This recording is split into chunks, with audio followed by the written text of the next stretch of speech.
Gentlemen, we are incredibly lucky. We have avoided a complete reversal of all the principles of the American Revolution, a total destruction of the Constitution, of the American dream. The closure, there's no other way to say it, of the most unique experiment in individualism. I can't say if it would have been one more day or one more year, but if in 2024 the power had remained in the hands of bandits, well, compared to those who probably ruled with the bandits, of course, that's an insult to the bandits, then we would probably have said goodbye to the remaining freedoms we still have, the ones that separate the United States from Venezuela, China, North Korea, and the like. But let's go in order. By the way, a big request. The continuation and His Majesty. The algorithm asked you to hit the bell right now, and I join this request. If you want to get good, cool content on time, as people say today, then subscribe and be sure to do me a personal favor. Hit the bell, ring the bell at least once. After that, find my book in the comments, or rather, in the description. It's in Russian and absolutely free. Download it. Soon I'll upload another one of my books, an adventure story. But, so to speak, then it will be gone. Here's the first one. Okay, now let's get back to our fascists. Regressive revolutionaries in sheep's clothing. The new whistleblower in the pipe bomb case is now turning to Thomas Massie. We only have a fragment from the 11-page disclosure that was delivered to him.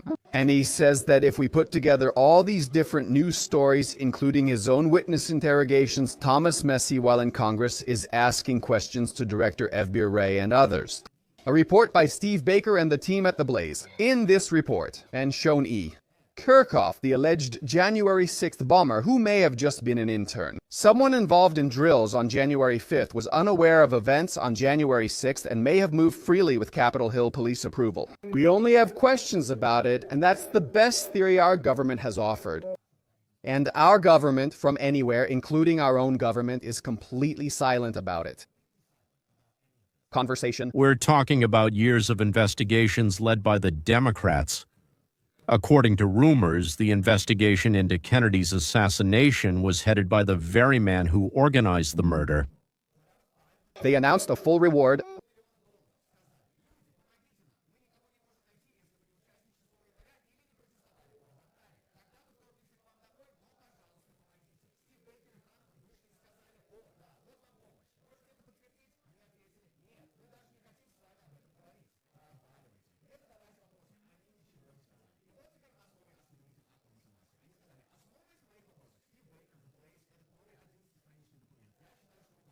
They announced it, they announced a full reward, and it was extremely incompetent. Yes, it's one of the two. The homemade bomb case needs answers from Kash Patel, but he stayed silent and is now discussing fentanyl instead. The informant's document states this. The Honorable Thomas Massie received it at the Congress building. It says, this is a protected disclosure of information to FBI employees and the United States Congress regarding gross violations by the agency sent to Massie on November 10, 2025. I assume this is an active FBI employee because it says disclosure to FBI employees, not former FBI employees, FBI employee. Dear Congressman Massie, in accordance with the law, please accept the following as a protected disclosure from this individual and this agency regarding serious misconduct by the FBI. This person in this position believes that there was gross misconduct and/or fraud in the case concerning the attack on the United States Capitol on January 6 and is providing this information to demonstrate that. After FBI agents came within several meters of the person who was being identified as the likely bomber, the FBI surveillance team agents were ordered to cease the investigation. They were denied permission to conduct even a single logical interview, were immediately removed from surveillance and reassigned to general lead work. That is, at the moment when the FBI investigators informed their superiors that they had a suspect, in this case a female suspect, and they were ready to interrogate her, they were reassigned, transferred to another investigation. And this confirms what Kyle Seraphin told The Blaze, which they published in their article. But here's a reminder of what The Blaze said. This woman, her name is Shani Kirchhoff, and at the time of this incident, she was a government employee, and according to all the reports we have, she is still a government employee. So we have questions about our government and how they are fulfilling their duties. I understand the hesitation to prosecute someone. These are serious accusations and everyone is nervous. No one wants to be sued for defamation or something like that. But she works for the government, and agencies should answer to accusations that they themselves provoked by asking the public for help. I want this to stick in your minds. The FBI publishes an announcement that they will pay $500,000 to anyone who can help in the search for the person who planted the bombs. FBI investigators, the very same FBI, report to their superiors that we found her, we think she works in the police, to be continued. Let's urgently bring her in for questioning. But their superiors transfer them to another investigation. They investigated, but the policewoman wasn't questioned. But yes, she quits the police and joins the CIA. I think that's wonderful. So, here they write Shani Kurde. She didn't deny it. Again, we're not accusing her. Maybe she was just following orders. But we have the gate analysis. The software algorithm analyzes the gate, and here's more from Kale Seraphin and this part of the report. They were near the bombing suspect. Nice work, FBI, who failed to solve the case in nearly 5 years. After they botched the cell phone data and failed to investigate further, they still claim to be making progress. After the Blaze reported this, they said intelligence sources claimed the FBI was just feet from the Falls Church address where the pipe bomb suspect was found. After January 6th, per this investigation, former FBI agent Kyle Seraphin realized Friday, before this article was published, that he had surveilled near the woman now suspected of making the pipe bomb. Alright, so Daily Wire's Julie Kelly spoke with the neighbors, not the bomb planter, but other residents. The FBI placed us one door away from the bombing suspect for several days after January 6, and then they deliberately removed us without any logical or reasonably justified reason. This shows me they were involved in a cover-up from the start. Seraphin said that they were involved in this, and he was just gonna go there, knock on the door, and talk to them. At the Air Force civilian employee's door, whose address matched the vehicle that picked up the bombing suspect. Seraphin's request to meet face-to-face was denied. Instead, they were taken off the case. Seraphin has been publicly providing the same details since 2021. He said, "This completely confirms everything I've been saying. We were right. How did they track this?" So far, the FBI has linked a Washington Metro Smart trip card, allegedly used to plant the pipe bomb, to a civilian Air Force employee neighbor. They found that while the man bought the card, he didn't use it. The suspect allegedly used the card to travel from Washington to the Falls Church stop after planting the pipe bombs. The Air Force civilian purchased the card a year before. So we're trying to figure out where the card came from, where it went. They're tracking it. The FBI is looking at this building and conducting gate analysis. They say, yes, that's her. And she also shot people in the face with projectiles. How could she not be found? Only if someone very high up in the FBI or even higher than the FBI was monitoring the investigation, keeping their finger on the pulse and shielding the perpetrator from being discovered. For me, this means that the headquarters of the January 6th provocation, by the way, a complex and multifaceted operation, was not disbanded after the operation ended, but continued to operate to cover up traces and to organize new provocations. I imagine some organization somewhere in America, maybe in Washington, maybe not in Washington, maybe in some completely different place, in a gray building with some meaningless name. There are people working there who report to someone. The ones who give orders do so not based on the interests of the country, but on the interests of, well, maybe a party or an ideology or maybe someone's personal interests. And these people are developing blackmail against a senator today and tomorrow, the suicide of a mayoral candidate. And at the same time, they're creating cover stories for those who, like puppets, will act after being elected to the local council or to the Congress of some state. At the same time, you know, maybe the son or daughter of some rebellious businessman will overdose on drugs, or maybe the son of some rebellious person will jump out of a window. And maybe it's not just one such center, maybe there are many of them. So, not to put all your eggs in one basket, right? There could be several such centers, and they all get money from our taxes to fight with all their might against us. Before this thread started to unravel, I would have said that my stories are on the edge or even beyond reality. Today, it's already clear that this is exactly what has been happening at least since Obama's time, and maybe even earlier. This morning, I spoke with a person who is considered the third party of interest in the original investigation into the homemade bomb on January 6th. I won't name this person to protect their privacy since they only found out from me today that they were under FBI surveillance. He let person 2 use his Metro card to travel to Washington for the Stop the Steal event. According to the congressional report, person number 2 who intended to use the card was seen on surveillance cameras on the morning of January 5th. Taking pictures of a dumpster near the place where pipe bombs were later planted, this guy is there taking photos as if it's for his dumpster photo album. After January 6th, the FBI reviewed this person's actions. Why are you photographing dumpsters in that area? They said this guy is highly suspicious. That is no. Not only a disguised policewoman who, planted bombs in different places, but someone else came beforehand looking for a spot so it would definitely be found. And so that if it exploded, it would explode with a loud sound and debris flying everywhere. Or maybe it didn't even need to explode. We'll talk more about this in a moment. So the idea was to attract a lot of attention and on that basis draw the police away from the Capitol, reducing the barrier between the protesters and the Congress building. Is there another reason or purpose for doing this? But that's, so to speak, just a little bit. I'll tell you another version closer to the end.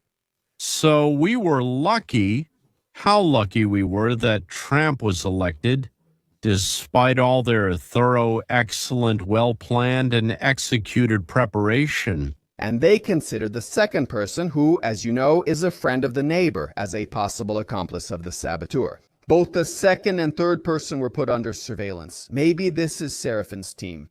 Number 2 told investigators he took photos because he likes taking pictures. I visited Washington District of Columbia, Washington CMD for a First Amendment event on Capitol Hill on January 5th. Boston Hawaii Thiefandi. All day I, person 2, took photos of numbered objects like doors, trash cans, and more. I plan to use these photos in my book. Well, okay. Both men were removed from the suspect list. The ticket buyer, the man who gave it to his friend, and the friend who used it. Everyone was cleared, and both men were removed from the suspect list by January 2021.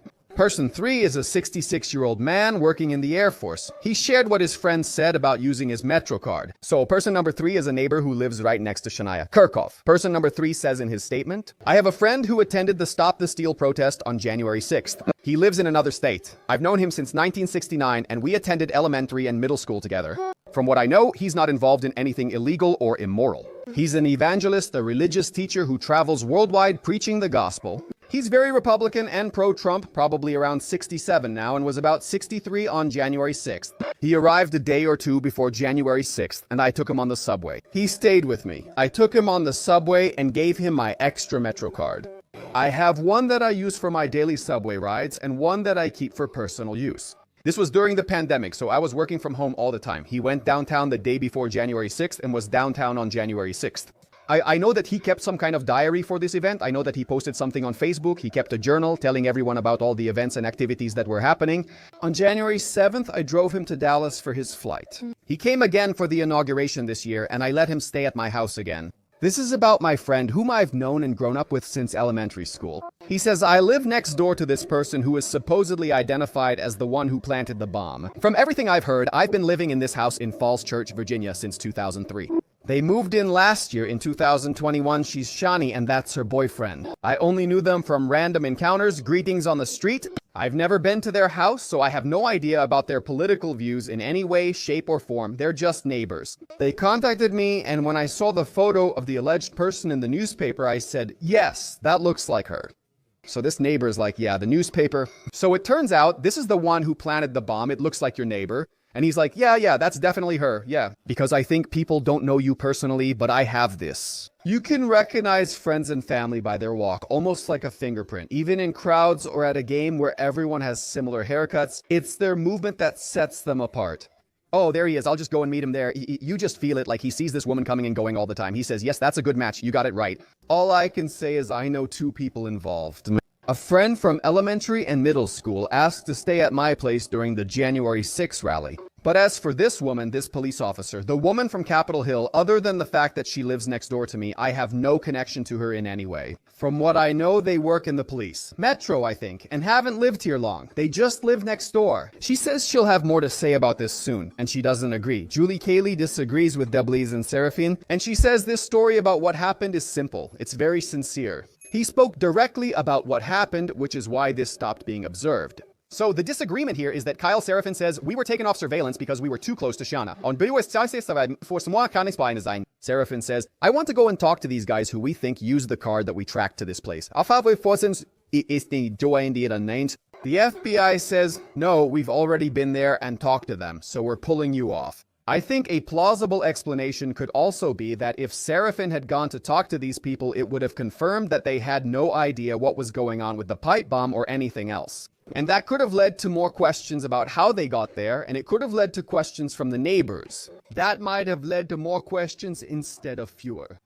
So they could have been removed because it was a dead end, or because they were too close. If they had talked to these people, they might have realized something was very wrong. We're here to investigate the subway map, and you have it. Where is it? Do you or your friend have it? Who is your friend? Where are they? Maybe they got it, lost it, threw it away, or said it was dead. What happened? Can you show us? There are no questions, no physical interaction. You are removed from this, and now you are protecting. They're investigating the envelope and getting close, but not quite there. It's getting very close. You've been taken off the case, so we have to send you elsewhere. Well, That is, one person bought a travel pass, then his friend came to visit him, and he gave the travel pass to his friend. The guest left, and the travel pass was used by the neighbor who lives just next door, who works in the police. She, dressed in camouflage, went to downtown where all this is located, left 2 bombs by the trash cans, which had been moved the day before, moved, and the barrels were photographed by the friend who had left, not her bombs. And the FBI ordered its investigators not to question anyone else because of what happened there. Well, there's nothing on that lead. So what new information do we have about the bomber from January 6th, and why is the part about the bomber so important? To unravel the whole conspiracy, the entire federal uprising that happened that day, presenting this new information is John Solomon, founder of Just the News and a friend of our program. He is an outstanding and reliable investigative journalist. John, good to see you. Thank you for joining us. Glad to be with you, Liz. Yes, you said everything correctly. If we solve these 2 parts of the case, we solve the whole case. Yes, and I often think about that, John, actually, when Congress holds these extremely complex things like hearings and investigations and special committees. That's the type of person I am. Find who planted the bomb and who built the gallows, and you'll probably save yourself $10 million. Or I should say, John, you're saving them millions, tens of millions of dollars for the taxpayers, because you're the one who's actually doing all the work unraveling this story. Tell us about the FBI's original version of the bomb. We were told it was planted on January 5th. It was found on January 6th. A coincidence just before the first breach at the Capitol. But now you have access to information that shows that this initial account from law enforcement is not accurate. Yes, well, listen, we got this from the FBI. Look, it's easy to think of the FBI as one big organization. It is, but it's a different organization, led by Kashaf Patel, who has always questioned what happened on January 6th. Now that he has access to restricted cases and evidence Congress never saw, we're seeing this version doesn't hold up to scrutiny. The story about the pipe bombs was simple. They were planted the night before. The Capitol Police provided the evidence to the FBI a few days after the incident. This is the video. You see these people, and it seems they're planting a bomb near the Democratic National Committee, at least. We can't. Yes. You mean the guy in the black hoodie and backpack? Yes, and it looks like he has a phone in his hand, so you might say, well, how hard is it to solve this case? It looks like a phone. But so far, they still haven't identified this person. They don't have any phone tracking during that time frame that matches this person's actions in the video. And that's why, over the last 6 months or so, Some people in Congress, like Barry Loudermilk, the subcommittee chairman, have started to wonder if this was a distraction. Was there something else that deserved attention? Was this a training episode? You start to open up possibilities of things you didn't consider in the initial analysis when everything seemed so clear and straightforward, when the FBI gave us a neat template of what they considered the story to be. And suddenly Kash Patel provides new information. One of the documents is a lab report. The lab report shows that both of these bombs were probably not M-active, meaning they probably wouldn't have exploded with the detonators that were on them.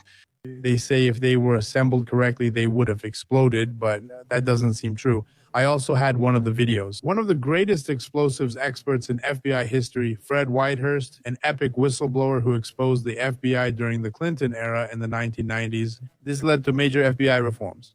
They were fabricating and misusing science. Fred raised the alarm, and as a result, the FBI became a better laboratory. They carried out many reforms. They had to notify many defendants they had deceived.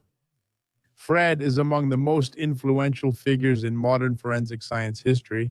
He looked at it and said, listen, there are a lot of problems in this report. It was written to make it seem like these bombs were dangerous and terrible, and that they were probably planted by bad people connected to Donald Trump. But when you dig into the science, it doesn't look like any of these bombs were actually going to explode. There are two key things. It seems like there isn't much black powder in the bomb, which would be the propellant charge needed to make the bomb explode and send dangerous materials and shrapnel toward people. And then if these bombs were set up 16 hours before, the bomb maker only had a 1-hour timer. If you set it up 16 hours early, why did the timer go off after just an hour? So this is the first clue that I think raised questions for the internal team of Kash Patel at the FBI. Congress and the public began investigating, and that's when the real sensation occurred. Namely, that a witness appeared who found the bomb of the National Republican Committee, and this witness says there's no chance the bomb was planted 15 to 16 hours earlier. And the answer is because I walked by, I was doing my laundry, I walked right past that spot, the bomb wasn't there. I put my laundry in the machine, I came back, and then the bomb was there. When I reached the bomb, 20 minutes remained on the timer. Now, none of this matches the 15-hour story that the FBI had been presenting to the American public for a long time. And by the way, this story comes from the Capitol Police. Yes, from the video recording. So it starts with the Capitol Police. There's another strange thing about this woman. She has to ask the FBI if they want to interrogate her. I called 5 days ago, but still haven't been contacted. She has to beg the FBI to actually interrogate her. Now, if you're dealing with an explosive device case like the Boston Marathon bomber case, anyone who was within 1,000,000 miles of those bombs was questioned. 5 days after finding one of the bombs, the woman still wasn't questioned. And she had to call the hotline saying, I'm the woman who found the bomb, but no one wants to talk to me. That's the second odd thing. Lie after lie. The timer on the bomb had, well, only 60 minutes on the dial. You couldn't set it for 6 hours or 8 hours. You could only set it for 20 minutes, 10 minutes, or a maximum of 60. And when the woman reported the find, there were 40 minutes left, so there was a maximum of 20 minutes. They may have set it within the last 20 minutes, but not earlier. She went to the laundromat, found nothing, and on her way back, it was already there. She spent, I think she said, about a half an hour there in the laundromat. So once again, it wasn't put there 16, 18 hours before, like they're telling us, but 20 minutes before it was found, if they're not lying about the discovery. Also, there wasn't much explosive. It was just in those charges. And if it had exploded, there would have been a lot of noise. Besides, there wouldn't have been much damage, but there would have been a lot of noise. And third, it was said there was some kind of an expert. So I don't know. But he said there was very little gunpowder there, or maybe it wasn't gunpowder. Well, that substance, the one that's supposed to, let's say, the explosive material. And now, one more thing. This is the woman who discovered it. Actually. So basically, there wasn't really an interrogation, like no one actually questioned her.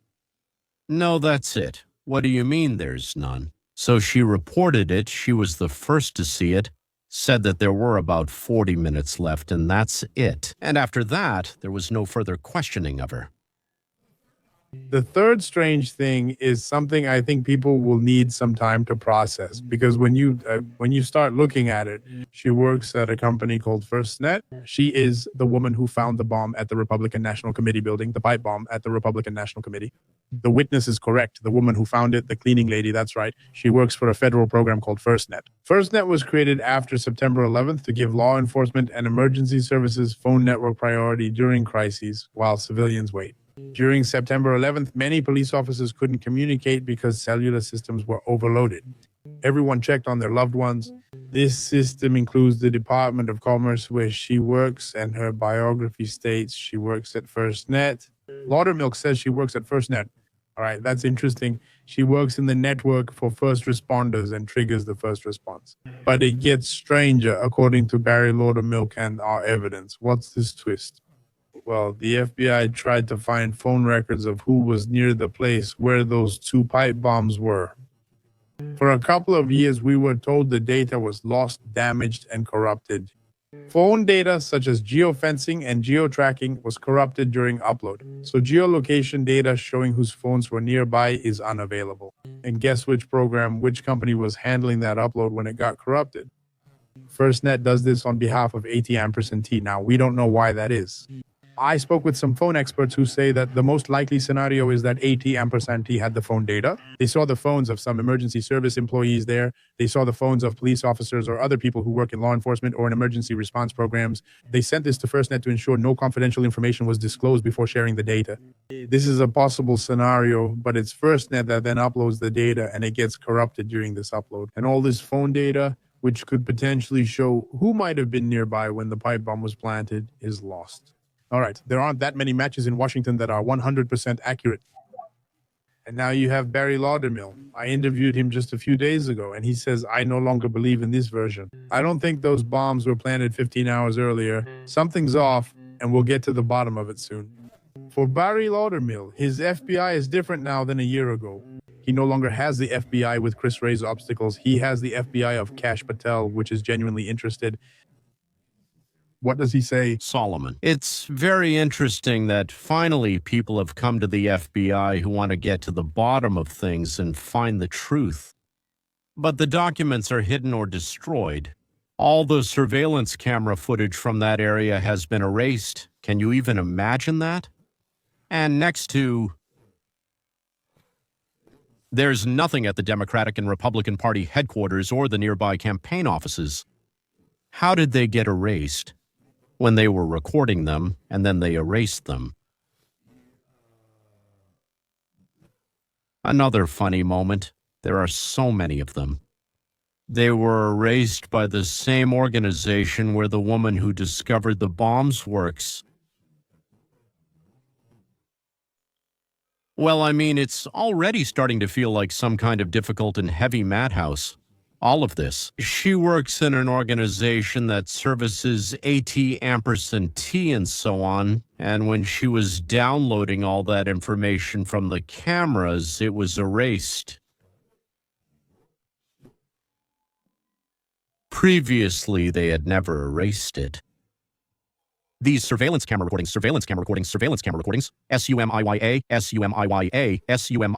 SUMIYA should be. So it's known that there are about 80 to 100 people among their assistants, lawyers, partners, security guards. In other words, people close to them. They died either under strange circumstances or committed suicide. Some of them had literally made a statement just a day before that they would never, under any circumstances, take their own lives. Well, you know their names, of course. It's Bill and Hillary. And if, for example, Kenjan cooperated with the mafia, then the Clintons seemed to be at the head of the mafia. Well, or what is called a figurehead, meaning someone was actually running this mafia, and they, so to speak, acted as the public face and so on. Although I think Madam wouldn't have agreed to take on such a role. For example, Putin in Russia. We don't know if he is the one actually in charge or not, but at least he is the one who stands at the head of the mafia. There's Maduro in Venezuela, it's the same. Breaking news, AG, breaking news. Attorney General Pam Bondi and FBI Director Kash Patel have reportedly presented documents to Congress revealing that the Clinton Foundation accepted donations from foreign and domestic sources seeking to gain influence. Officials told Just the News that the documents were submitted to the Senate Judiciary Committee in recent days and contain details about numerous instances of foreign involvement. and even a United States citizen, a defense industry contractor who sought to gain favor with the Clintons through donations to their family charity foundation, including when Hillary Clinton served as Secretary of State. Bill Clinton was President of the United States from 1993 to 2001. Officials reported that some of the evidence was flagged by informants who claimed that such evidence was hidden from the corruption investigation launched in 2015 by the United States Attorney's Office in Little Rock, Arkansas, before it was shut down by the Justice Department under the Obama administration. All right, this is serious. It's possible the Clintons are officially under investigation. I'll keep you updated. The culture of eliminating rivals, witnesses, and competitors was, of course, not invented by the Clintons. Well, obviously, yes. But they developed it specifically on American soil and, as they say, took it to new heights. The entire history of American labor unions is a story of the mafia taking over the industrial sector. Obama's arrival allowed in just 8 years to corrupt law enforcement and turn them into hired killers. If before the CIA used to practice assassinations and political coups, well, let's say abroad, then with Obama. So a new generation has come, ready to do all the same things, everything they were taught, but this time at home. Here is the lack of education in schools. Well, I'm not talking about geography or everyday arithmetic right now. I'm talking about something critically important, so-called critical thinking. All this has turned American youth, especially the educated ones. Actually, they were taught longer, their heads were drilled longer, and critical thinking was knocked out of them even more. They made them mercenaries, not defenders of the motherland, because they don't want to defend it. There's nothing to protect here, and they dislike the principles. That's why when they join various law enforcement agencies or propaganda or something else, they don't defend the motherland. They get hired to perform some, well, not always honest duties. They lack morals, taught without morality or God, separated from family, and now aim to destroy it too. So basically, you serve yourself or some ideology, or you try to please your boss, and then everything will be just fine. And so the mercenary goes there, and usually he goes to whoever pays more. Well, not necessarily with money. It could be with fame, position, acceptance, or something else and so on. But he pays, or rather compensates. If you pay him well, he'll stick with you. But tomorrow, someone else could offer better compensation, not just money. Then he'll go after someone completely different, with directly opposite ideas, like Stalinism, Maoism, or fascism. Just call it something else, because he doesn't want it to be called fascism. So, as I understand it, we have entire departments and law enforcement agencies that organize provocations at demonstrations near the Capitol, breaking store windows so that petty thieves go in there. They remove presidents from the ghetto if they get in the way of their bosses, and they easily use transgender people there to get rid of, let's say, undesirable opponents. This terrorist essentially created conditions in which thousands of innocent, ordinary Americans who went to the rally at the United States Capitol, which turned into riots, ended up with their lives ruined. And if it weren't for the victory in the 2024 election, thousands of my fellow citizens, members of my political movement, the America First movement, would have ended up in prison, suffering, and possibly dying in confinement. Just for participating in the rally. Ladies and gentlemen, what happened with that pipe bomb is that the person who planted it placed pipe bombs. Depending on your guilt, if you believe these stories. How could you set a 60-second timer the night before? This doesn't make sense. How was this discovered? All the bow bombs were found. These are real bombs, I don't know, but they were found just moments before the rally turned into riots at the United States Capitol. At the worst possible time, distracting resources, blah, blah, blah. The point is, this is clearly an operation. All right. And that's something I firmly believe in. After thousands of hours interviewing eyewitnesses, a Capitol Hill police officer, Banji, and FBI agents involved in the case. All of them have been on my show. Members of Congress, senators, they've all been on my show. And that's the conclusion I've come to, that this man was working for a federal operation, trying to create a distraction mechanism and trying to portray Make America Great Again as a terrorist organization. I know Make America Great Again well and have attended thousands of its rallies. We are not terrorists. We're actually the only ones holding this country together. And that's something. We stick together by peaceful means through debates, and we organize in peaceful ways. This is not Make America Great Again. Benny Johnson thinks pretty much the same as I do, but adds that it's also an attempt to blame Make America Great Again, blaming these explosions on Trump supporters. So, as I told you, there's another possible reason for organizing these explosions. To blame someone, specifically Make America Great Again. So, not only to distract attention from the Capitol, from Capitol Hill, but also by starting an investigation into this case to find out that it was those bad Trump supporters who did it. But then why was there so little gunpowder? I'm not really sure. With more gunpowder, it would have exploded and landed elsewhere. I'm more likely to believe the Trump supporters' version, but anything is possible. I'm not saying that you can just say that or force government employees to think about their obligations first and themselves second. Well, it's practically impossible to do that, so to speak. It's impossible to make people think about duty first and then about themselves. But what is possible is to deprive them of power and perhaps the opportunity to improve their government life at our expense, while naturally making ours worse, because they believe that this is a so-called zero-sum game. That is, the result should be zero, meaning subtracting one from the other gives zero. If they get more, you get less. Is it possible to somehow change this situation? Yes, it is. Anything that doesn't contradict the laws of nature is possible. Can be changed. Yes, please don't forget about the bell. And you can get my book, Capitalism 101, for free by downloading it from our website. Click the link in the description and you'll download the book. Wherever you say, just enter your name and it will be sent to you there. Well, that's all, ladies and gentlemen.